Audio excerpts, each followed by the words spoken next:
السلام علیکم ورحمۃ اللہ وبرکاتہ۔ رمضان سے متعلق 3-4 مسئلے ہیں، خاص طور پر شادی شدہ لوگوں کے، جو پوچھے جاتے ہیں، تو میں نے سوچا کہ ان مسئلوں کو بھی آپ لوگوں کے سامنے کلیئر کیا جائے۔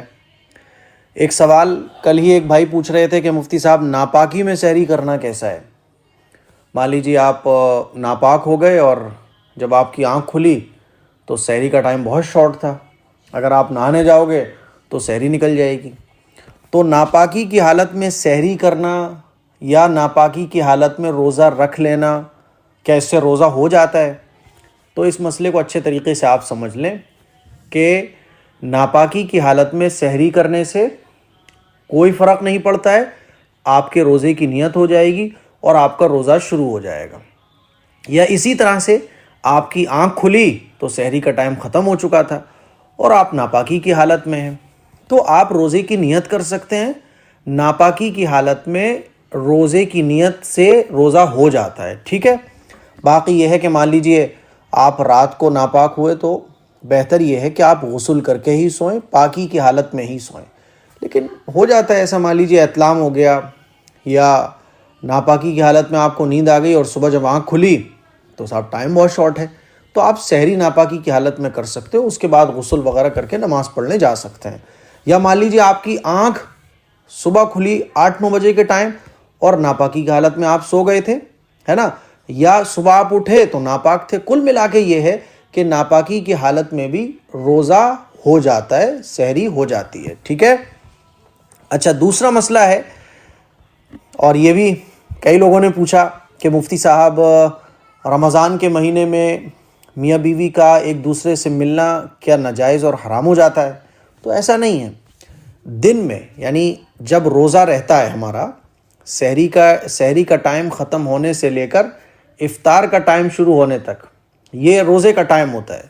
تو روزے کے ٹائم میں، روزے کی حالت میں، ہے نا، روزے کا جو ٹائم ہے یعنی دن میں میاں بیوی کا ملنا یہ ناجائز اور حرام ہے۔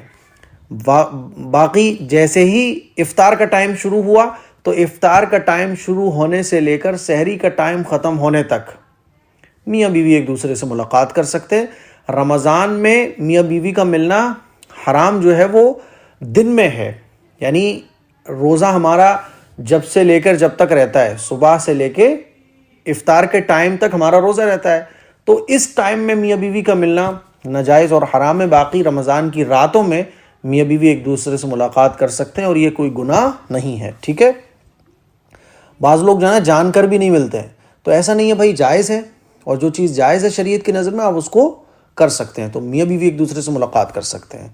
اچھا، ایک سوال اور بڑا انٹرسٹنگ پوچھا ہے کسی نے کہ روزے میں کس کرنا، بیوی سے لپٹنا چپٹنا کیسا ہے؟ تو دیکھو، کس کرنا یہ جائز تو ہے لیکن پھر بھی بہرحال مکروہ ہے، اور مکروہ اس وجہ سے ہے کیونکہ جب آدمی کس کرے گا، میاں بیوی ایک دوسرے سے لپٹیں گے چپٹیں گے روزے کی حالت میں، تو ہو سکتا ہے کہ خواہشات بڑھیں اور پھر آدمی میاں بیوی روزے کی حالت میں ملاقات کر بیٹھیں اور پھر روزہ تو ٹوٹ جائے گا، روزہ تو ٹوٹے گا، کفارہ بھی واجب ہو جائے گا۔ اسی لیے روزے کی حالت میں کوئی بھی ایسا کام نہیں کرنا چاہیے جس سے میاں بیوی کی ملاقات کا اندیشہ ہو، اسی لیے روزے کی حالت میں لپٹنے چپٹنے سے بچنا چاہیے۔ باقی نارمل پیار محبت کے طور پر گلے لگانا، حق کرنا، ٹھیک ہے، یہ جائز ہے، اور کس کرنا بھی جائز ہے بہرحال، لیکن نہیں کرنا چاہیے، ہے نا، کیونکہ یہ چیز ایسی ہوتی ہے جو آپ کو آخر تک لے کے جائے گی۔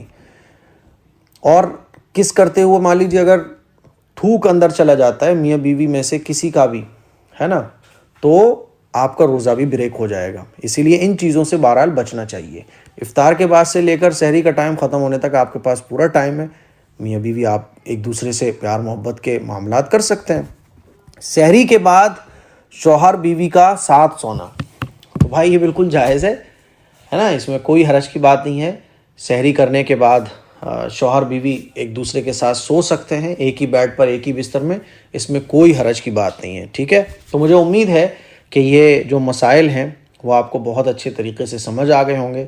یہ 4-6 مسئلے ہیں جو ہمارے خاص طور پر جن لوگوں کی نئی شادی ہوتی ہے وہ ضرور پوچھتے ہیں، تو ایک فری ایڈوائس بھی میں آپ لوگوں کو دینا چاہتا ہوں جن لوگوں کی نئی شادیاں ہوئی ہیں کہ بھئی دیکھو، روزے کی حالت میں کوئی بھی پیار محبت کا کام ایسا مت کرو جو فزیکلی ہو، ہے نا. کیونکہ جب آپ مان لو گلے لگاؤ گے، حق کرو گے، تھوڑا بھی میاں بیوی ایک دوسرے کے کلوز ہوں گے تو ہو سکتا ہے کہ یہ چیز پھر آگے تک جائے، اور پھر آپ ملاقات کر بیٹھو، غسل واجب ہو جائے تو روزہ تو بریک ہوگا، اس کے ساتھ ساتھ کفارہ بھی واجب ہوگا. اور روزہ اگر جان بوجھ کے توڑا جائے تو پھر کفارہ بھی واجب ہو جاتا ہے. اور روزے کا کفارہ ہے کہ ایک روزے کے بدلے میں اب 60 روزے آپ کو رکھنا پڑیں گے، وہ بھی کنٹینیوسلی، بیچ میں گیپ نہیں ہونا چاہیے. یا پھر 60 مسکینوں کو کھانا کھلاؤ. اسی لیے بھائی ذرا احتیاط رکھنا چاہیے. تو مجھے امید ہے یہ سارے مسئلے آپ کو بہت اچھے طریقے سے سمجھ آ گئے ہوں گے. اس کو شیئر کریں، دوسروں تک پہنچائیں. السلام علیکم ورحمۃ اللہ.